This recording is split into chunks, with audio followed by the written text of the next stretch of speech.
Hi guys, எல்லாருக்கும் வணக்கம். Welcome back to SP stories. இன்னைக்கு ரொம்பவே கேவலமான அருவருப்பான மட்டமான சம்பவத்தை பற்றி தான் பார்க்க போகிறோம். வெளிநாட்டில் இந்த மாதிரியான விஷயங்கள்லாம் எப்பயுமே நடக்கிற கிரைம் தான். ஆனால் இது நம்ம தமிழ்நாட்டிலே நடக்க ஆரம்பிச்சிருக்குன்னு நினைக்கும் போது உண்மையிலேயே ரொம்ப பயமாக இருக்குது அப்படின்னே சொல்லலாம். கேட்குறப்ப கேவலமாகவும் அருவருப்பாகவும் இருக்கும். கண்டிப்பாக இந்த மாதிரி விஷயங்கள்லாம் பிடிக்காதவங்க இந்த வீடியோ பார்க்காதீங்க. என்ன நடக்குது அப்படின்னா, பெத்த அப்பனையே தனது 8வது படிக்கிற மகளை தப்பான விஷயம் செஞ்சுருக்கான். இது எவ்வளோ கொடுமையாக இருக்குன்னு தெரியுமா? கிட்டத்தட்ட 6-7 மாதம் தொடர்ச்சியாக செஞ்சுருக்கான் அப்படின்னு சொல்லப்படுது. என்ன நடக்குது அப்படின்னா, இவன் ஒரு ஆட்டோ டிரைவர் அப்படின்னு சொல்கிறாங்க. எப்பயுமே நல்லா தாங்க இருந்திருக்கான். அந்த பொண்ணு ஒரு வயசு வர வரையுமே நல்ல அப்பனாக தான் இருந்திருக்கான். ஒரு 3 பேர் தான் அவங்க வீட்டில். இவனோட பொண்ணு, இவனோட பொண்டாட்டி 3 பேர் தான். எப்பயுமே ஆட்டோ டிரைவிங் எல்லாம் முடிச்சுட்டு வீட்டுக்கு வரப்பெல்லாம் அவங்க அம்மா வீட்டு வேலைக்கு போயிடுவாங்களாம். அந்த பொண்ணு மட்டும் வீட்டில் தனியாக தான் இருக்குமா. அப்போயே ஒரு சில மாதிரியான தப்பான வீடியோஸ்கள், தப்பான பாடல்கள் இந்த மாதிரிலாம் கேட்டுட்டு அந்த பொண்ணுகிட்ட காட்டிட்டு வந்துட்டு இருந்திருக்கான். அந்த பொண்ணுக்கு அது பெருசாக எடுத்துக்கல. ஏன்னா சின்ன பிள்ளைங்க, அதுக்கு எதுவுமே தெரியாது. அவங்க அம்மாட்டும் போய் எதுவும் சொல்லாமே இருந்திருக்கு. என்ன நடக்குதுன்னா, நாளடைவில் தப்பான தொடுதல்கள், தன்னோட மகளையே தப்பாக தொட்டிருக்கான் அப்படின்னு சொல்லப்படுது. அப்பயே அந்த மகள் ஓரளவு சுதாரிச்சுட்டு என்னமோ அப்பா கிட்ட தப்பா இருக்கு அப்படின்ட்டு தன்னோட அம்மாட்ட போய் சொல்றாங்க. இந்த மாதிரி அம்மா அப்பா அந்த மாதிரி தப்பாலாம் தொடுறாருமா, எனக்கு ரொம்ப பயமா இருக்குமா, ஏன் அப்படிலாம் தொடுறாருமா அப்படின்ட்டு அம்மாட்டே போய் கேட்டிருக்காங்க.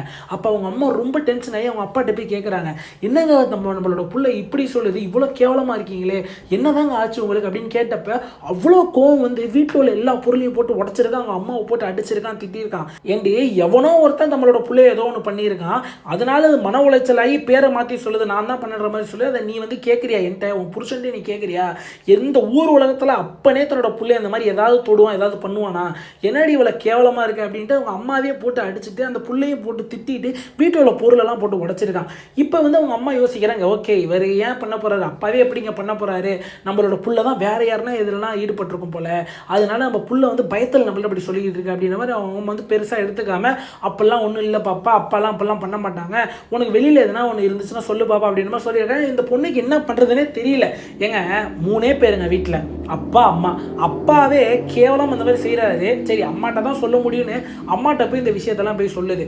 கடைசியில் அந்த அம்மாவுமே அவங்க அப்பாவுக்கு சப்போர்ட் பண்ணுற மாதிரி பேச அந்த பிள்ளை என்ன பண்ணும், இது நார்மலாக அந்த பிள்ளை விட்டுருச்சு. நாளடைவில் என்ன ஆகுது, பல மாதங்க, 1 மாதம் ஆகுது, 2 மாதம் ஆகுது, 3 மாதம் ஆகுது, கிட்டத்தட்ட 6-7 மாதம் அப்படியே நடந்துக்கிட்டு இருக்குங்க.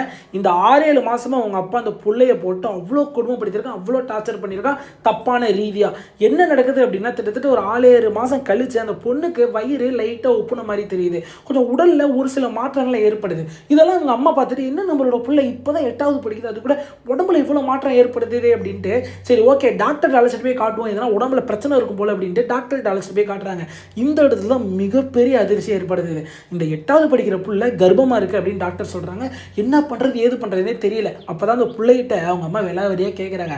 அந்த பிள்ளை அவங்க அம்மாட்ட எல்லாமே சொல்லுது, அப்பா இந்த மாதிரிலாம் என்ன பண்ணாருமா, இவ்வளோ இதுவும் செஞ்சாருமா, இதெல்லாம் நான் உன்ட்ட முன்னாடியே சொன்னேன், நீ தான்மா கேட்கல அப்படின்னு அவங்க அம்மாட்ட சொல்லுது. அவங்க அம்மா உடனே கேட்குறாங்க, அப்போ தானே நான் கேட்கல, இந்த 6-7 மாதம் ஏன் என்கிட்ட நீ சொல்லாமல் இருந்த, ஒரு தடவை நீ சொல்லியிருந்தா கூட நான் என்னன்னு கேட்டிருப்பேன், நீ ஏன் சொல்லலை அப்படின்னு கேட்டதுக்கு அந்த பொண்ணு சொல்லியிருக்கு, இல்லைம்மா அப்பா இதெல்லாம் பண்ணுறப்ப என்கிட்ட என்ன சொல்லிட்டு செஞ்சாரு அப்படின்னா, நான் உன்கிட்ட சொன்னால் நம்ம 2 பேரையும் அடித்து கொன்றுவாராம், அன்னைக்கு வீட்டில் எல்லாத்தையும் போட்டு உடச்சார்ல, அதிலே நான் ரொம்ப பயந்துட்டேம்மா, நம்ம 2 பேரையும் அடித்து கொன்றுவேன், நீ இந்த மாதிரி செய்யலைன்னா என்ன சொன்னாருமா, எனக்கு வேறு என்ன வழி பண்ணுறதுன்னு தெரியலம்மா, அதனால தான் நான் இந்த மாதிரி பண்ணிட்டேன் அப்படின்ட்டு அவ்வளோ அழுதுகிட்டே அவ்வளோ கதறிட்டே சொல்லியிருக்கு அந்த ஹாஸ்பிட்டலே. உடனே இந்த விஷயம்லாம் கேட்ட அப்புறம் தன்னோட மகளை கூட்டிட்டு நேராக போலீஸ் ஸ்டேஷன் போயிடுறாங்க. அந்த போலீஸ் ஸ்டேஷனில் போயிட்டு எல்லா விஷயத்தையும் தெளிவாக தெரிஞ்சாங்க. போலீஸும் உடனடியான ஆக்ஷன் எடுத்துருக்காங்க. இந்த ஆளை பிடிச்சி உடனடியாக கோர்ட்டில் சப்மிட் பண்ணுறாங்க. உண்மையிலே சொல்கிறேன், இந்த ஒரு கேஸுக்கு நான் தமிழ்நாடு கோர்ட்டையும் தமிழ்நாடு போலீஸையும் எல்லாருமே ரொம்ப வாழ்த்துவேன் அப்படின்னு சொல்லலாம். ஏன்னா உங்களுக்கே தெரியும், எந்த ஒரு கேஸாக இருந்தாலும் கொஞ்சம் நாட்கள் ஆகும் இல்லையா, வாய்தா மேலே வாய்தா போட்டு தீர்ப்பு வரது கொஞ்சம் நாட்கள் வரும். ஆனால் உண்மையாக வாய்மையே வெல்லுன்ற ஒரு உண்மையான தீர்ப்பு தான் வரும் முக்கால்வாசி. இந்த இடத்துல என்ன தெரியுமா நடந்துச்சு, கோர்ட்டில் டைரக்டாக தூக்கு தண்டனை தான். ஏன்னா ஜட்ஜை ரொம்ப வெறுப்பாய் உடனடி தூக்கு தண்டனை அப்படின்னே சொல்லிட்டார். ஏன்னா இந்த இடத்துல ஜட்ஜு நிறைய விஷயம் கோவப்பட்டு சொல்லியிருக்காரு. ஏன்னா ஒரு பிள்ளையோட மிகப்பெரிய பாதுகாப்பே அவங்க அப்பா தாங்க. ஒரு பிள்ளையோட ஒரு பிள்ளைக்கு ஒரு ஆண் பாதுகாப்பு அப்படின்னா பாதுகாப்பே அவங்க அப்பா தான். பிறக்க குழந்தையிலேருந்து கல்யாணம் பண்ணி கொடுக்குற வரையுமே அவங்க அப்பா தான் அந்த பிள்ளையோட மிகப்பெரிய பாதுகாப்பே. இவ்வளோ பெரிய பாதுகாப்பே இந்த பிள்ளைய இந்த மாதிரி சித்திரவதை பண்ணணும்னு யாருமே நினச்சிருக்க மாட்டாங்க. இது தமிழ்நாடு மக்கள் மத்தியிலும் சரி, உலக மக்கள் மத்தியிலும் சரி, ஒரு மிகப்பெரிய பயத்தை உண்டாக்கும்.